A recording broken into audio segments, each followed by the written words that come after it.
ஓம் சாந்தி. VK. Surajbhai அவர்களின் தாரணை வகுப்பு ஜனவரி 16, 2026. அசரீரியாக ஆவது நமது உயர்ந்த ஒரு தவமாகும். பகவான் கூறியிருக்கின்றார், எந்த ஒரு ஆத்மா நொடியில் அசரீரியாகி விடுவாரோ அவர் மதிப்புடன் தேர்ச்சியடைந்து விடுவார்.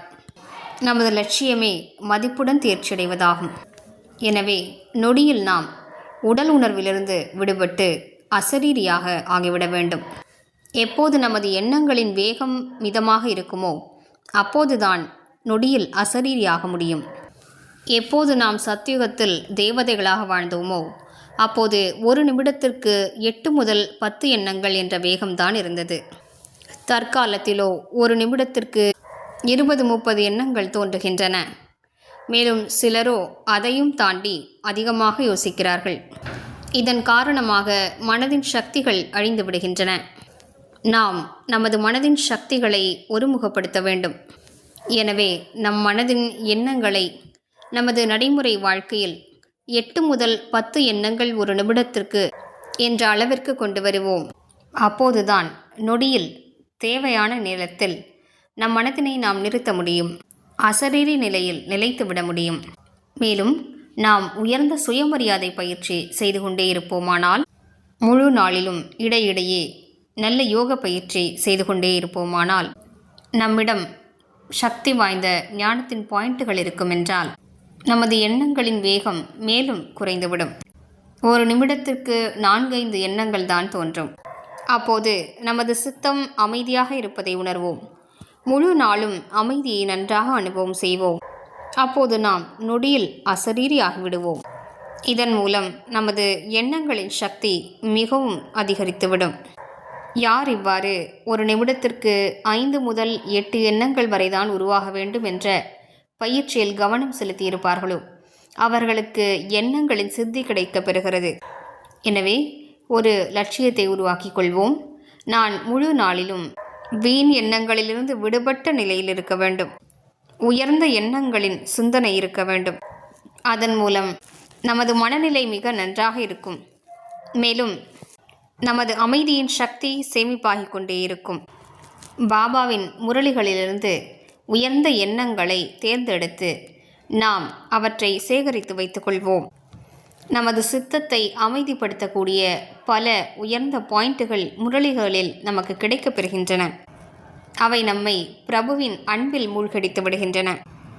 அது போன்றதொரு மகவாக்கியம் இன்றைய நாளுக்காக பாபா கூறியிருக்கின்றார், இந்த உலகில் பகவானை காட்டக்கூடிய கண்ணாடி எதுவும் இல்லை. நீங்கள் உங்களது முகத்தை அப்படிப்பட்ட தெய்வீக கண்ணாடியாக ஆக்கிவிடுங்கள். அதில் முழு உலகும் தந்தையை பார்க்க வேண்டும். அதே போன்று மற்றதொரு மகாவாக்கியம் பாபா கூறியிருக்கின்றார், குழந்தைகளே, நீங்கள் பாபாவின் காரியத்தை தனது காரியமாக நினைத்து செயல்படுங்கள். அப்போது நீங்கள் யோசிப்பதற்கான வேலையை கூட நான் உங்களுக்காக செய்வேன். இவை எப்படிப்பட்ட அழகான மகா வாக்கியங்கள் என்றால், கேட்டவுடனேயே நம் மனதினை சித்தத்தினை அமைதிப்படுத்தி விடுகின்றன. நமக்கு உயர்ந்த தூண்டுதல்கள் கொடுக்கின்றன. நமது லட்சியத்தில் நிலைக்கச் செய்கின்றன. எனவே இன்று நாம் நமது எண்ணங்களை இடையிடையே சோதனை செய்வோம். நான் என்ன யோசித்து கொண்டிருக்கிறேன்? எதை நான் யோசிக்க வேண்டுமோ அதை தான் யோசித்து கொண்டிருக்கிறேனா? இதற்கு பதிலாக, இல்லை, நாம் தேவையில்லாமல் யோசித்து கொண்டிருக்கிறோம், இது பிரயோஜனமில்லாத விஷயமாகும் என்ற பதில் கிடைக்க பெறுமானால் அதனை முடித்து விடுங்கள். மேலும் பயிற்சி செய்யுங்கள்.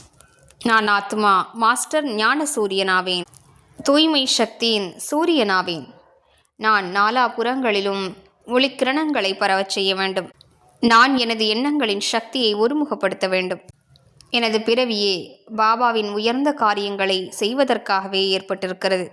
இப்படிப்பட்ட அழகான எண்ணங்களை உருவாக்குவோமானால் விரைவாகவே வீண் எண்ணங்கள் முடிவடைந்துவிடும்.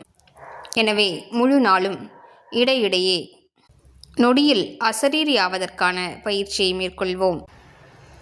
ஒவ்வொரு நேரத்திலும் பல முறைகள் இந்த பயிற்சியை மேற்கொள்வோம். கர்மங்கள் செய்து கொண்டிருப்போதும் செய்வோம். நான் ஆத்மா நெற்றியின் நடுவே ஜொலித்து கொண்டிருக்கிறேன். நான் மாஸ்டர் ஞான சூரியனாவேன். தூய்மை சக்தியின் சூரியனாவேன். என்னிடமிருந்து வெளிப்படக்கூடிய ஒளிக்கிரணங்கள் நாலாபுறங்களிலும் சூழலை சார்ஜ் செய்து கொண்டிருக்கின்றன. ஓம் சாந்தி.